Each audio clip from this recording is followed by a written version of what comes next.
金，你知道吗？他还有跟我讲。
神为一个神。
我们各位好朋友们，大家午安哈！谢谢大家来参加今天的记者会，好，也等了一下子。那今天记者会还是由我们陈指挥官来亲自主持哈。那副指挥官跟我们专家咨询小组的张召集人哈，也都在指挥官的左手以及右手侧。那另外在我们各位的最右手侧哈，前排最右手侧是我们卫福部的10次长，那在后排是我们社区防治组的庄义祥庄组长兼发言人。接下来就请好我们的陈指挥官好跟大家说明一下我们现在工作的一个情形。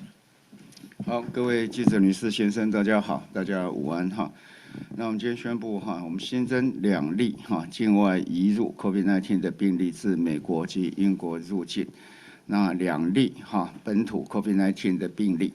好，那在新增的境外移入的案例，一个是从美国，一位从英国哈。那836为本国籍60多岁的女性，长期住在美国，1月5日返国探亲，搭机前3日的阴性检验报告有。那入境后在防疫旅馆居家检疫。那个案1月10号出现咳嗽、流鼻水之有痰的症状，那安排就医采检，那今日确诊。那由于他这全部的时间都在居家检疫哈，所以没有匡列接触者。那案837是英国籍的30多岁的男性，好，在12月29日来台洽公，那有3日前的阴性报告，好，入境后也在集中检疫所检疫。那当进来的时候，那是我们的英国专案，所以进来都有做哈采检，那个时候是阴性，那到现在都没有症状。那1月11日接受检疫期满采检，那今日确诊。那因为没有症状，也没有跟他人接触，所以没有匡列接触者。然后再跟报告，大概大家都非常关心的2例的本土的案例哈。那一位是医师一位是这医师。那因为大家进去我们的隔离的病房隔离负压病房替原来 COVID-19 确诊者在医疗中的确诊者那因为状况比较严重，所以进去插管曾经有这样的一个状况。那然后在1月8号，从回顾起来，他觉得有一点点的症状。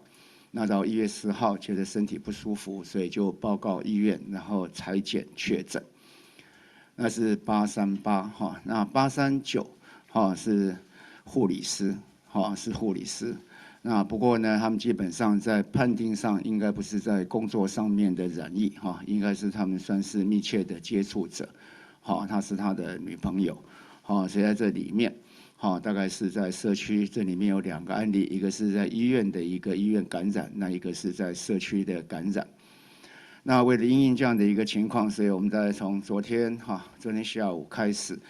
就紧急发动了所有的疫调，跟所有的医院里面必要的一些处置。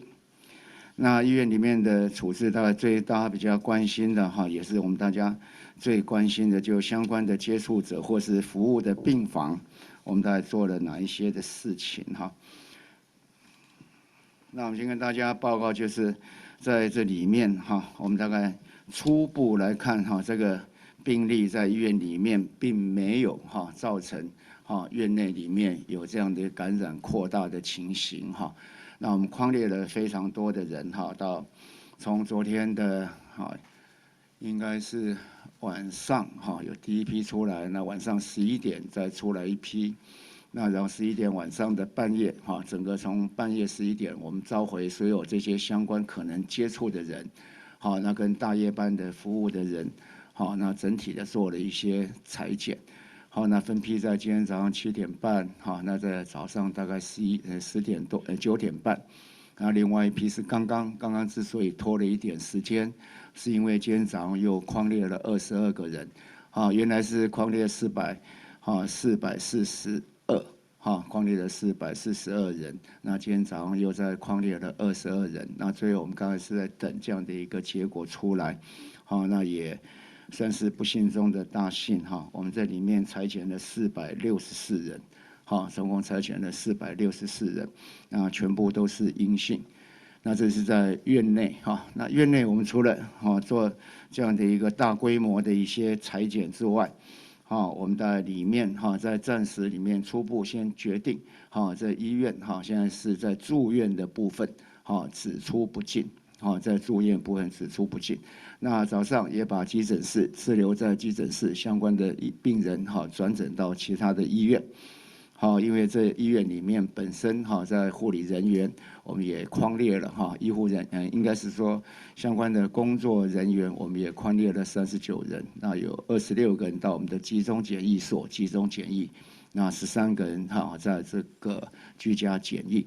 那因于这样的一个暂时的一个短时间的人力的短缺，所以我们让医院的负荷尽量能够减低。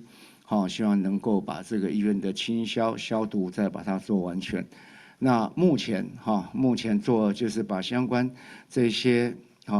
医师跟护理人员的足迹，或在医院内的足迹，就是有照顾过的病人，或者是他有待过的这些相关的 station， 不管是在 ICU 的也好，或者就在我们的一般的在病室里面的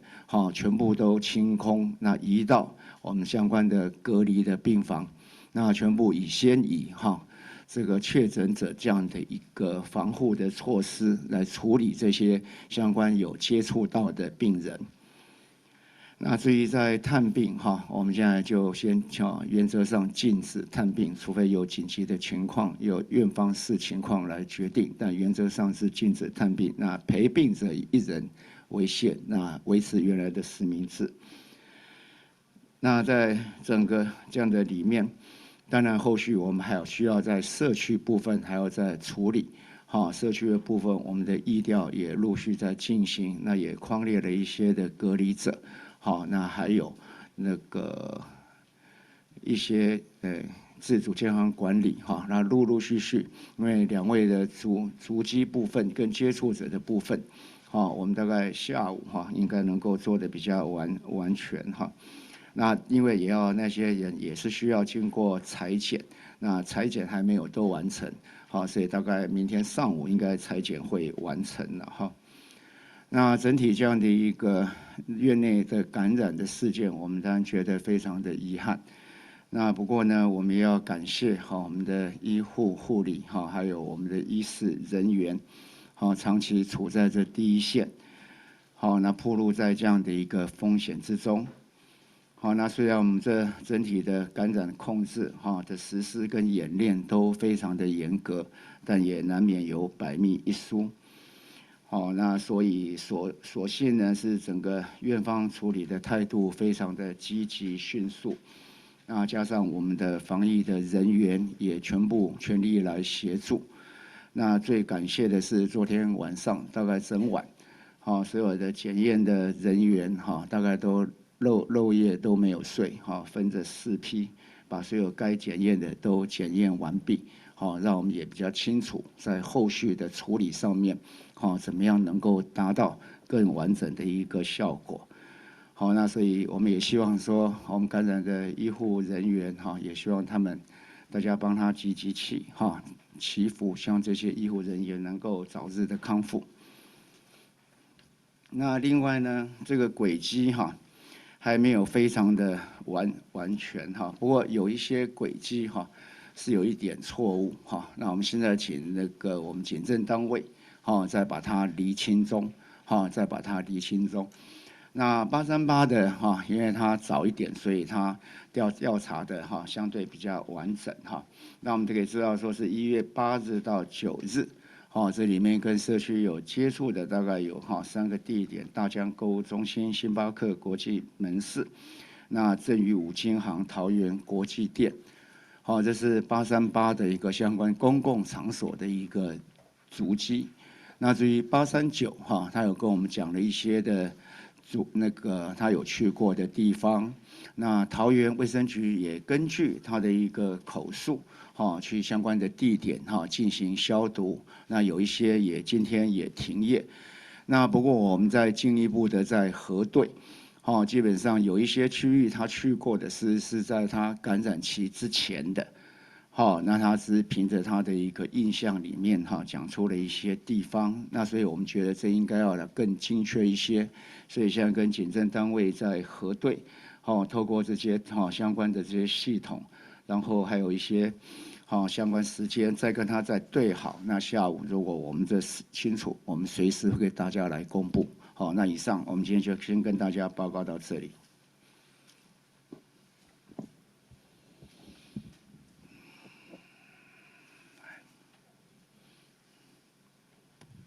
不好意思，这边想请教指挥官哦，就是说这一名确诊的医师啊，他照顾的患者是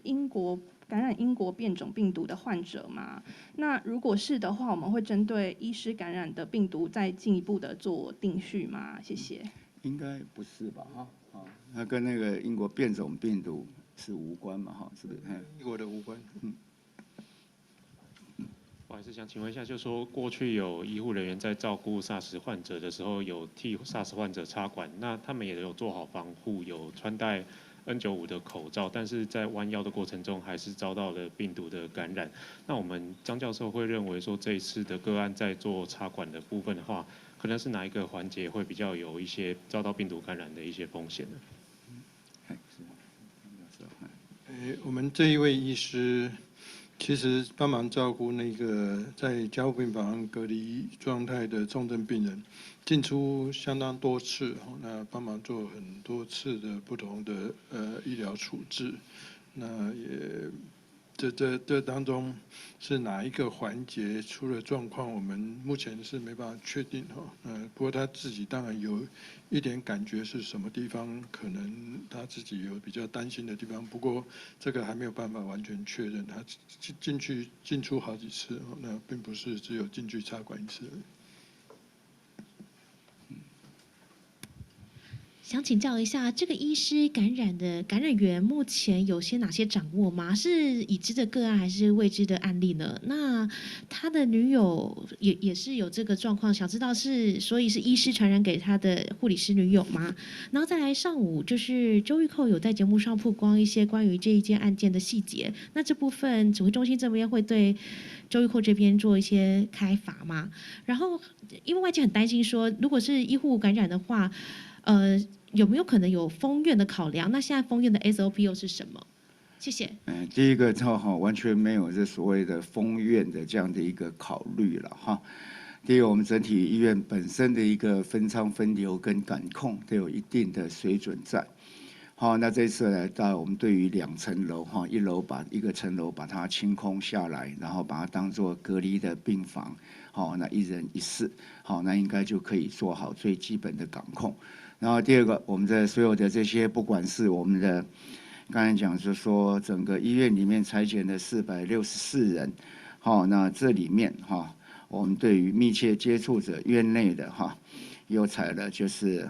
员工的部分，大概有到了260人哈，那病人的家属及陪病的家属175人，那员工29，员工跟密切接触者的员工有29人，那扩大裁剪，认为有足迹经过有可能接触到的，纵使没有这样的一个接触到的这样的一个疫调，我们还是都采。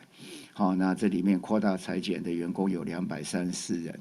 那住院的病人及陪病的家属有26人，那扩大裁剪住院的病人及陪病的家属有175人。那换句话说，我们把整个的一个保护的圈一个检查圈，我们把它扩得很大，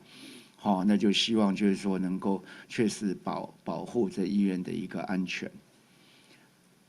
刚才讲周玉蔻，我没有看到那样的一个他的那个节目的情况。那当然，我们对于新闻节目，我们都有稍微的对于发表的言论到底正确与否，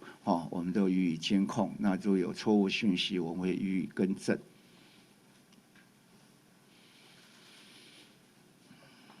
部长想请教啊，就是我们昨天第一时间在知道这件事情的时候，我们为什么没有就是先跟大家来做说明？因为今天其实很多企业有在反映说，他们在今天早上都还是正常去上班，然后是到了中午才临时被通知，就是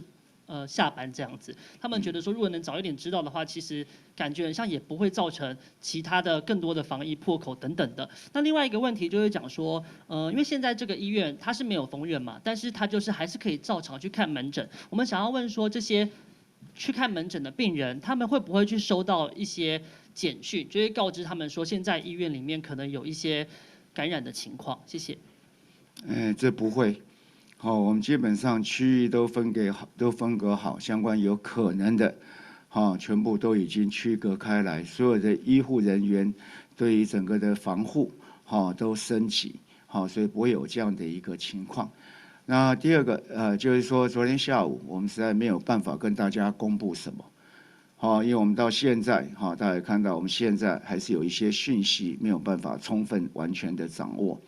好，这些病人被确诊了之后，好，要去问他，好，坦白讲，我们第一个是要做什么事情？我们第二个是要把他隔离开来，然后确保他的一个医疗的一个保障。好，那当然去询问他相关的足迹当然是必要，不过第一个时间里面，大家的印象都不见得会很正确。好，那他也在被隔离中，也没有办法从自己的一个相关的资料，如果他身上没有带着的话，他也只能凭着印象来做一点说明。所以相关这个之后，我们都需要再来核对过，好，要不然就无谓的就造成更大的恐慌，那其实是没有必要的。好，所以昨天下午我们最重要是要处理让这个疫情不再扩大的事情，而这疫情里面最重要的是院内是不是能够完完全全的掌握好，完完全全的控制住？那这个是我们急需要做的。那整个院内里面能够先厘清是不是有其他的感染者，是我们在第一个时间最重要的一件工作，那才能够拟定我们在院内的分仓分流的计划。那在这分仓分流的计划之外，更重要的是我们这医院只出不进。那换句话说，这里面不管是未来在住院的量能，或现有病人怎么样做一个适当的一个 backup 的后援的计划，也要立刻去执行它。所以我们也要联络相关的医疗网、其他的医院，跟我们地区的指挥官去做最适当的安排。那昨天整个医院跟指挥中心都是不眠不休，到今天中午刚刚才能够把这院内的情况做一个清楚的理清，那也能够代表这医院初步是安全的，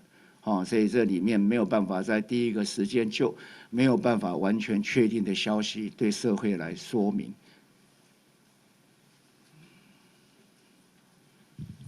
想要请教一下指挥官，因为上周有公布一个重症的个案是案799，是这个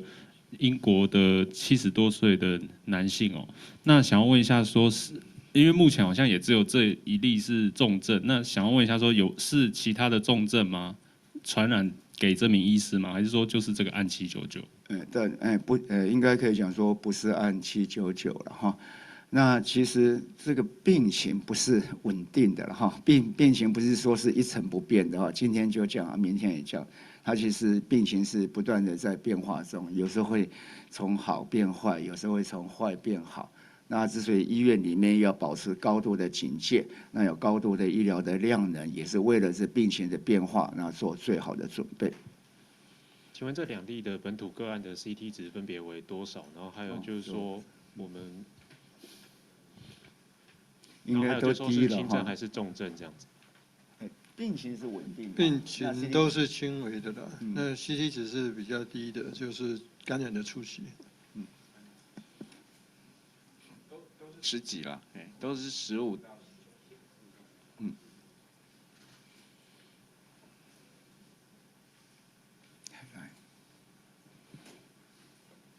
不好意思，想请教一下，就是说，因为我们今天发生了这个院内群聚，然后有本土的个案，那我们现在大概1个月之后就会遇到我们春节的连假，因为其实我们知道国外蛮多的状况，就像欧美，其实也都是因为他们经历了这种连假，然后疫情整个上去。那想要问一下说，我们可能会评估这一个就是院内群聚的事件，大概会有哪一些标准，我们才会去可能启动这个春节专案呢？好，第一个也跟你报告，我们这边有把它定义成医院的群聚，我们定义成医院的感染，因为就只一位是医师，然后另外一位应该是算是在社区的密切接触者，大概在定义上是这样定义。然后第二个，在这个案例里面，我们当然要持续先厘清，就是说这2位在社区的接触者，社区的接触者他的一个采检的情况。跟后续的发展，好，那目前并没有明确的证据显露说它会在社区里面好有一些社区的传播，所以目前在春节里面，特别在比现在好的方案里面更强化的方案，目前没有。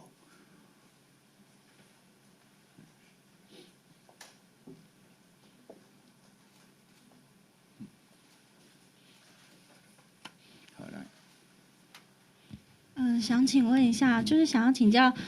这一次我们做这个分仓分流的措施，哪些病人我们现在采取转院，然后哪些相关病人是转到单人病室？那我们转院的病人有没有把它匡列进来做裁剪？可不可以明确的讲一下我们这一次分仓分流怎么执行？那另外也想要请教一下张教授，因为医师在插管的时候已经知道是确诊病人，我们可不可以说明一下我们在插管的过程，就除了基本防护之外，还要再多做哪些需要注意的事项？谢谢。第一个，我们大概在看这里面所有足迹所及有可能接触到的这些病室、这些病人，我们全部都移到1人1室的隔离病房。好，那其余大概不成楼的这个，我们就没有就去移动它。好，那至于现在来讲，我们初步是说，如果现在还要住院进来的，我们暂时就要转到其他的医院去，好，就要请他送到其他医院去了哈。那今天移出的是本来在急诊室待床的，好，等待床的24位，好，那往其他的医院送。那目前的计划就是这样子。那至于好，大家都很关切它是不是在插管的时候发生哈。那不过这家医院在执行插管的时候是由麻醉专科医师进行去插管，不是这一位医师在进行插管。那这一位医师有在旁边帮忙哦，所以基本上并不完全担心说是他在执行插管的动作当中所造成的问题哦。那执行插管当然还是有我们的全套的防护装备在进行，就是全套防护装备下，基本上在里面做任何的医疗照护、执行任何的医疗处置，基本上只要你做的动作正确的话，其实都是没有问题的。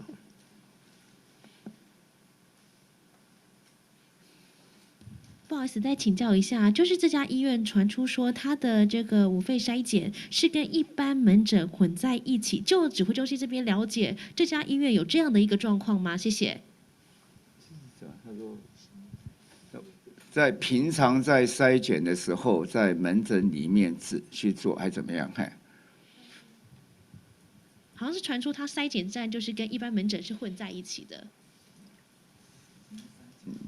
你知道吗？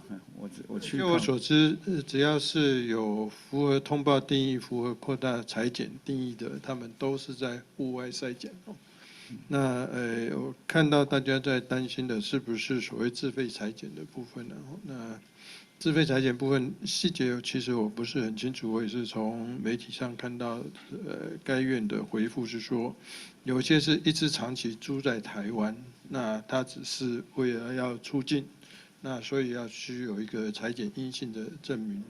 这样的一个个案，他们并没有当作疑似个案或是需要通报的那样子的个案的方式处理。不过这可能还是要依他们医院的说明。我其实昨天在做调查的时候，并没有针对这个部分在做任何的详细的了解。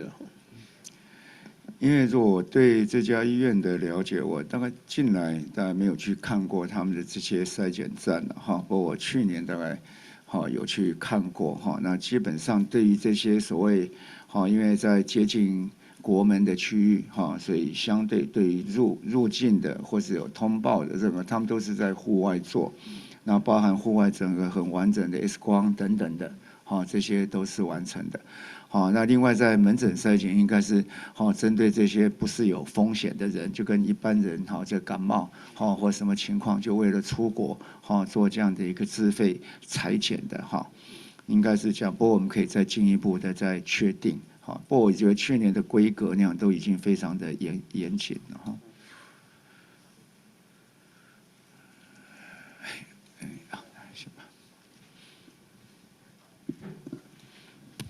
不不好意思，想跟您确认一下，说我们这一家医院它是卫福部以下的医院吗？这是第一个问题。然后第二个问题是说，这是不是我们国内就是第一例医师染疫的症状？因为先前好像看到是护理师。然后再来是说，就是刚才那个东森记者他问的是，应该是3周前，就是12月20号的那个平面报道，是说这家医院好像门诊它是把家医科跟其他科就是当成自费筛检的地方，然后没有做好感控措施。然后想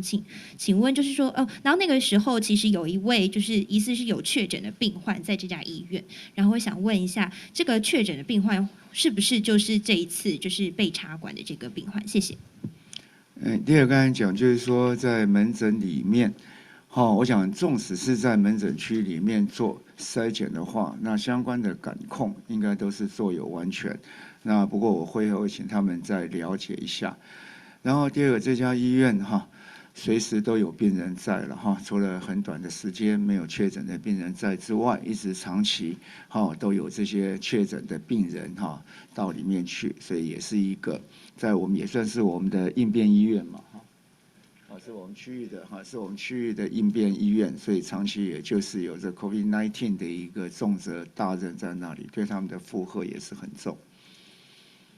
部长，请问一下能不能证实说这个名护理师是某间科大的那个在职生？据说学校的老师跟接触的学生也要被采检或是居家隔离。如果不能证实的话，那这个会怎么样？谢谢。你说怎么样？是不是某间科大的护理系的在职生？他现在应该不是，应该是正职的护理人员了正职的护理人员。那不过有上相关的课，那相关这些疫调跟需要匡列这些同学，我们也都在采检中。所以有关的这些我们对于尤其是医护人员，只要是有接触到，我们现在都请他们先把先自我先隔离开来，那也不准他们上班。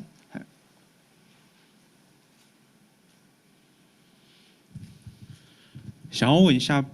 部长就是这个院内感染，其实从昨天深夜就开始传，那有多家媒体曾经有就是剧名就是指出是哪一家医院，那也有电视台今早也有电视台到现场去拍有病患，就是该医院有病患被移出的画面哦。那想要问一下这部分是会怎么处理？会开罚吗？还是说会要有什么法律行动这样？这我有请我们的法制的单位去做相关的研析。那我也请大家在报道相关的讯息要稍微克制，这样子就是，但是我们还是会请我们的法制单位去收集相关的资料之后去做相关的研析。在目前这个时间，指挥中心的心思还是放在整个的一个疫情的控制为主。想请教一下，就是现在医院出现了疑似这个防疫的破口，那之后会针对其他收治新冠肺炎患者的专责医院进行更加强的措施吗？谢谢。我们不能说是整个就是整体我们这个 SOP， 我们认为在整体在专家的意见下，应该是没有所谓的破口但是我总讲总是百密有一疏了那长期看账里面总是有这样的一些相关的这些情形，所以我们大概还是会跟我们的相关的医疗院所请他们提高警觉请他们提高警觉，那确实照平常演练的确实把它做好。毕竟这1年来的成果也得来不易。请教一下部长，今天新增这个案838这个医师啊，不晓得他照顾这个确诊者大概有多长的时间？目前这位医师跟这位护理师他的病况如何？谢谢。好，那是请，还是要来，那就请张教授他照顾的主要接触的时间，就是在他8号发病前几天，然后那大概2、3天的时间。那另外刚才已经说过，这位医师跟这位护理师，他就是有咳嗽、有发烧的状况呢，他们自己也都目前觉得情况有好转所以状况刚才说一直都还算不错。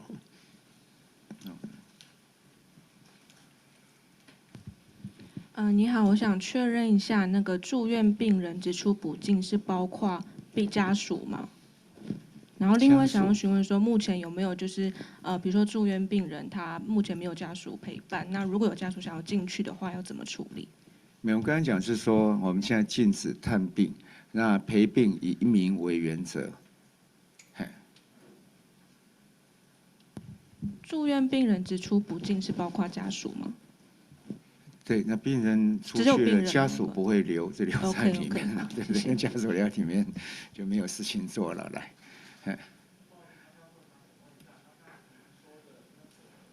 照顾这名病人2、3天，是他刚接触这位病人2、3天，还是说他在这新冠疫情中，他是刚调进来照顾新冠疫情的医师？那所以他是哪一种状况？如果他是长期的话，那他大概接触新冠病人大概已经有多久的时间？我讲的2、3天是针对这一个重症的病人。那或者是我们目前医调里面觉得他最可能的感染的来源，就是在照顾这个病人的这任何这个过程当中。那我们在医调当中也当然不是一开始就认定一定只有这个来源，我们也会注意到会不会有其他来源。那他所有的其他接触的同仁病人筛检现在都是阳性，所以也不是从其他的病人或其他的同仁传给他的。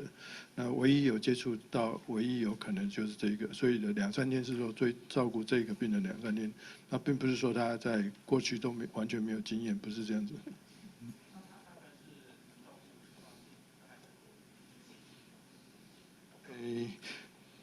这一位医师应该在该医院已经服务一段时间了。那刚才指挥官也说过，这家医院过去也都有不少的病人，所以他应该持续都有很多的经验。确实服务多久，坦白讲，我们现在没有调，我们现在只是针对说有可能的一个传染源跟时间。那不过他在这医院里面哈，因为这医院长期他都是一直都是没有间断有确诊的病人在，好，所以他应该是有一些经验才对。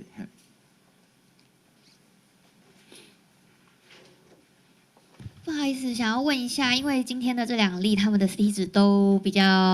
数值比较小，所以想问一下，说我们会去帮他们做这个病毒基因的比对，看看是不是变种株吗？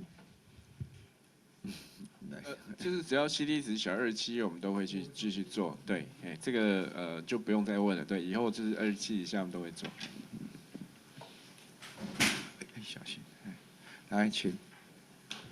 部长好，想确认一下，就是说这2名医护人员啊，他们除了负压病房之外，在院内还有没有一些他们比较常去的一些活动的足迹？然后另外你刚刚说，就是像这个医院，他们是封2层楼吗？还是1层楼？然后另外包括像是这些照护确诊者的医护人员，他们即便说他们有完整的防护措施但是会不会比照这个机组人员，他们可能在自我管理方面现在需要做一些升级的部分？谢谢。好，2个哈，大家刚才讲过，就是说我们之所以就是说会这么多的人，就是所有可能的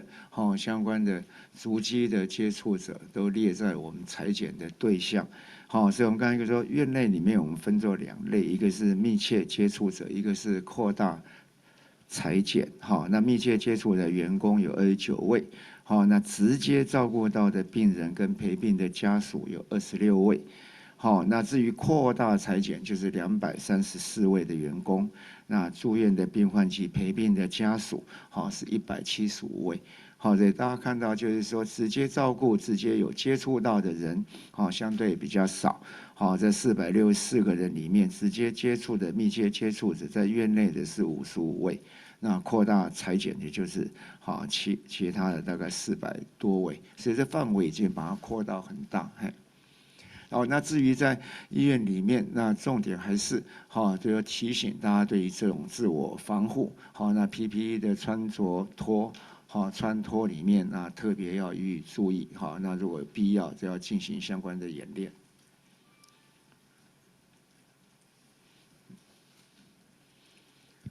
想再确认一下我们目前国内101位住院的病患中有几例是重症的？那第二个就是说，之前外媒有提到说，台湾防疫现在看起来有点令人毛骨悚然，就是国外专家是认为说我们要在守边境6个月是非常困难。那现在指挥官会不会认为说，我们这个守边境的策略已经到一个临界值了？重症的病人现在几位哈？不过我们等一下再回答了哈。病人数哈，那个我们等一下再跟你确认。那第二个，我还是强调了哈，我们在台湾里面都是在过一个防疫新生活哈，那相对的一个正常的生活。那我们这样的一个策略也执行了将近1年。那其实我们对于继续抗疫，我们是有信心的。不过我们要呼吁全民，大家确实做好自我的防护。那在边境里面，当然我们会根据国外的一些情况，那再来随时做滚动式的调整。好，那重症的病人跟现在的病人，还在问哈。好，那等一下那个病人数再跟你说哈，来。想请教指挥官2个问题，就是因为现在有传出台贸确定也是在台贸购物中心确定在消毒，那想问说这2名确诊人是不是也有到过台贸？那另外就是医护人员采检，目前是拟定是采1次吗？还是会再2采？我们当然根据相关的大家比较接触，也许有些会2采，不过我们针对有症状的一定会做2采。好，那其他当然是牵涉到一些专业的判断哈。那当然强调就是说没有错，今天看到下午的有一些讯息，就是桃园的那个台贸，它有相关下午就开始休息进行消毒。好，那我刚才也讲过，就是说整体838、839。838的足迹，我们大概是现在比较能够确认根据他自己的回忆，然后再加上我们对于这个系统上的一个核对，大概就有这3个地方。那至于839的因为他的回忆里面，我们从有些资料来看起来，似乎是有些回忆的变成太早了。那在前面大概好像台贸那个是。好像12月31号，我们对得到的是这样，那是不是更近的时候有去？所以我们刚才讲说，我们等一下还是那个839，现在我们掌握它的一些相关的足迹，那我们要跟相关的资讯系统来做核对，那一核对完成，就会跟大家来做报告。好，那在大家比较关心的这个足迹我自己的足迹都找不到。好的，838的一个足迹，但他们在一起的时间也算是蛮多的所以大部分的足迹是会有重叠。那不过我们现在是要确认，先从838确认起，他1月6号不应该是1月6号、1月7号基本上他就是上下班这样的一个这个路线没有到外面去。那1月8号他是说在下班约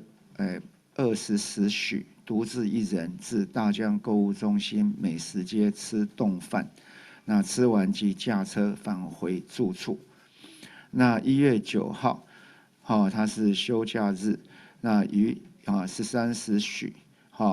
那就步行到星巴克国际门市，那然后在那边停留了30分钟，那接着步行到刚刚讲的正宇五金行，正宇五金行桃园国际店，然后逛逛，然后就返回住处。那10日他在上午8时就进到医院开始值班，所以没有院外的足迹在。那另外839我还是讲，就是说他的足迹我们在相关再来验证之后，再跟大家做报告。那至于桃园有些区域，是比这范围还要大的，已经开始有一些消毒什么那当然就是这些是有就是我们先从他第一次的印象里面得到，我们先通知桃园的卫生局，那相关他们就去进行相关的动作。不过那个足迹我们验证起来还没有办法，就是完全的是符合在我们有可能传染的时间的足迹。所以我们会确认之后再跟大家做报告。这刚好就是听起来桃园的风险蛮大的，会不会启动一个所谓桃园专案之类的，对桃园的居民就是加紧管控这样子？没有，这个是一个重要的国门呐哈。但是目前确实也没有看到，就是说在里面哈有特别的一个社区的群聚的现象哈，这完全没有这样的一个情况，都是零星的个案。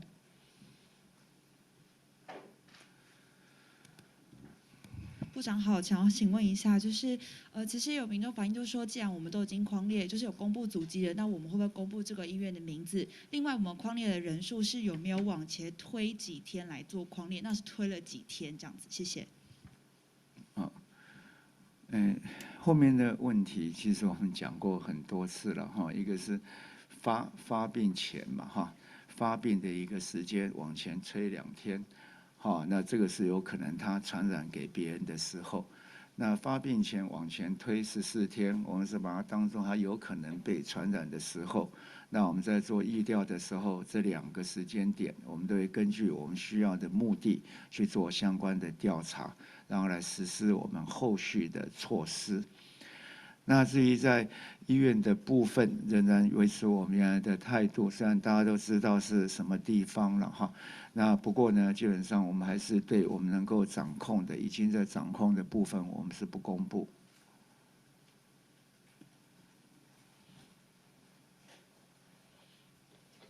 来。部长想请教一下，那像是就是其他的民众，像是可能这几天有去过的民众，他们有没有什么要特别的注意，或是有什么样的措施？然后另外呢，刚刚有同业有问的问题，就是说这2位确诊者他们在医院的足迹是不是有需要再被公布，还是说有没有什么去过什么特别的地方？谢谢。医院的足迹。医院的足迹，医院就从 A 病房到 B 病房，然后到 station， 然后下班，然后有时候到加护病房走走。那这些足迹都在我们这个很清楚的掌控里面，那你也不会无缘无故跑到那个医院里面去，好，所以不管是对于你预防的必要性，好，或者相关的都是没有这样的一个必要在。那我们相关里面，好1层，刚才有人在问到，就是说我们大概有1层楼，我们现在在陆续的把它清空，那移到另外1层楼。那另外那1层楼里面，它就是一个相对高风险的区域，那就变成是除非是全防护的相关的医护人员才能进去，就是跟我们的隔离病房的一些管制是相同。那另外1层被清空的地方，我们就会进行消毒，消毒完我们会检测。那然后这地方都是完全的安全，那我们才会开放。刚刚那个张丰毅教授有讲到，就是说接触感染也可能是一个缓解的一环。那我们会不会去检查一下，就是说这些医护人员的相关的一些动线的环境的一些简体的收集，然后大概什么时候检验的结果可以公布？然后还有就是说，我们会认为说这一次的接触感染也是一个重要的途径之一嘛，就是说洗手的落实的一些部分。当然，所有的基本的没有办法去判定是它到底是从这样的一个直接飞沫到的，或是手接触到的，或是这些相关的接触，对，没有办法去确实的去做这样的一个分辨。但这是我们采用的策略上面，我们基本上是先消毒后检验的哈，因为最终我们只要是后面是干净的。可能是对我们来讲，在目前来讲是比较重要的，所以我们清除了以后，我们就先消完了以后，在一定的时间我们就采，那确认里面是没有病毒的，那这对我们现在对院内的一个感控是比较重要的一件事情。不好意思，再请教一下，案838这位医师能够透露他是照顾案哪位的重症病患吗？谢谢。案几的重症病患，谢谢。他就是照顾 COVID-19 受感染确诊的在医院住院的病患。那因为他相关的病情相对的严重，所以在我们的 ICU 负压隔离病房里面接受诊治。那也因为相关的一些问题，所以有进行插管。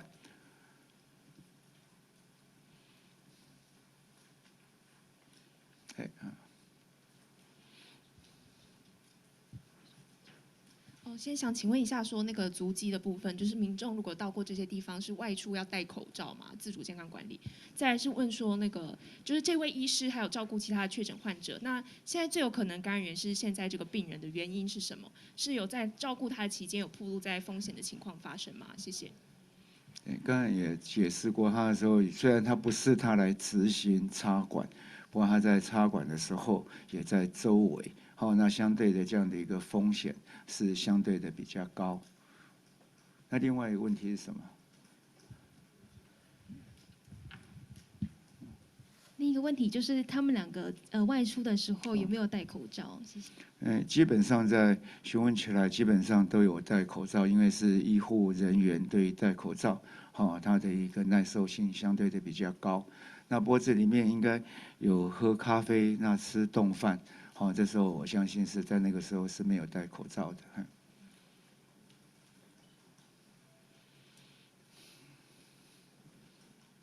部长好，我想请教一下，因为上周部长有提到说，那个关于500万剂疫苗啊，上周有提到说，可能这2-3天内可能会签约啦。想问一下，现在目前的进展如何？现在我们把已经大家就谈好的约，已经递交到对方去，那等到对方签完再送回来。那不过那个手续还没有都完成。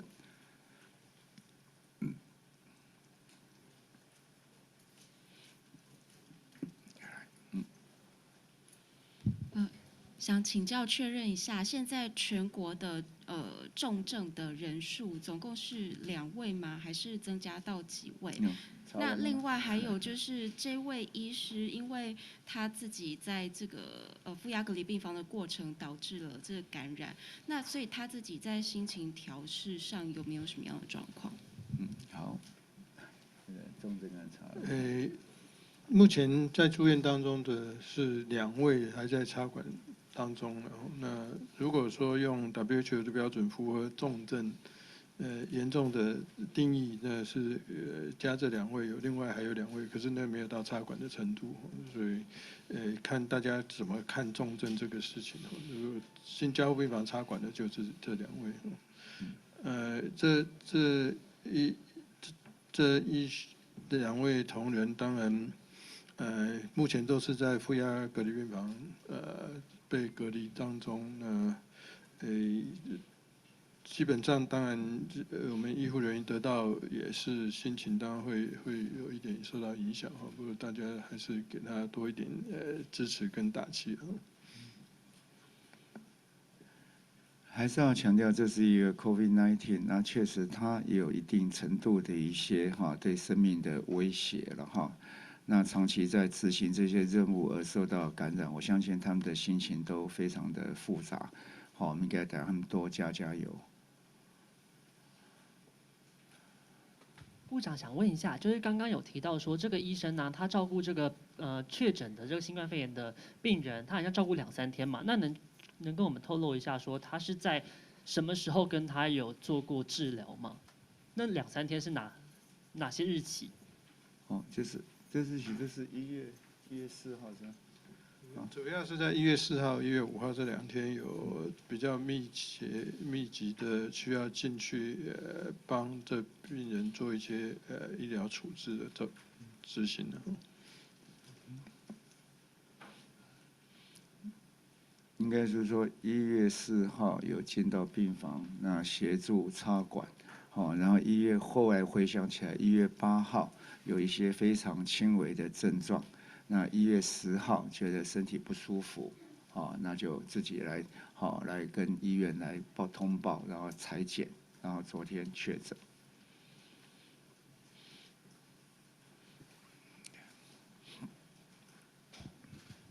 部长好，想确认一下，昨天包机返台从关岛回来的那个47名旅客，另外还有42名的旅客，他的那个检疫报告的进度有最新的吗？42会检吗？42不会检吧？来，他们没有做检验啦，因为他们就是一般的居家检疫，所以没有什么检验。谢谢。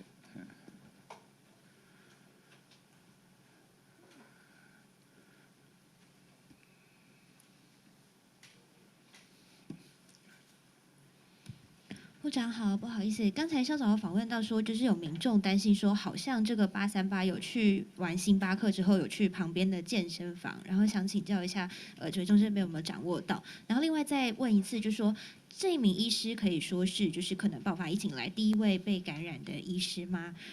谢谢。跟刚才报告就9号，就是下午到星巴克国际门市嘛，也是30许。那喝咖啡，然后停留约30分钟，那接着步行到正宇五金行桃园国际店，那接着就返回住处，他全程有佩戴口罩。到目前我们现在能够掌握到的是这样子，那当然有进一步的情况还是会跟大家报告。全程因为有2位的足迹嘛，那男838这个我们大概是稍微比较清楚，那839我们还在确认中。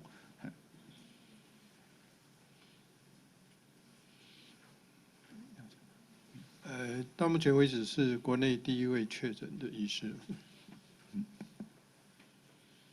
对，我们在院内里面大概有经过几次，那前面的2次大概都是病人，然后在住院期间被发现确诊，